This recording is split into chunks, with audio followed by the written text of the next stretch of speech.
अस्सलाम वालेकुम प्यारे व्यूअर्स, उम्मीद करती हूँ आप ठीक होंगे। आज हम आपके लिए नई रेसिपी लेकर आए हैं। इस रेसिपी का नाम लच्छेदार फेनी। आइए हम इस रेसिपी की तरफ चलते हैं। इस रेसिपी के लिए किन अज्जा की जरूरत है। हमने 750 ग्राम दूध को पहले गर्म अच्छे तरीके से किया, फिर 2 अदद हमने इसमें इलायची ऐड की।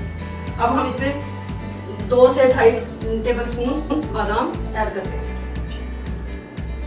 अब हम इसमें ऐड करते हैं 1 पैकेट लच्छेदार फेनी।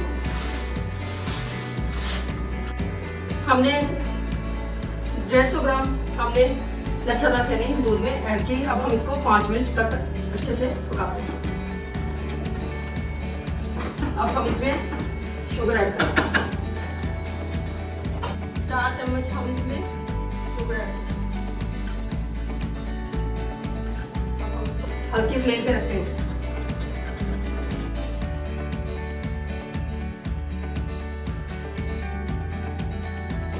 फेनियाँ हमारी तैयार हो चुकी हैं। अब हम इसको सर्व करते हैं।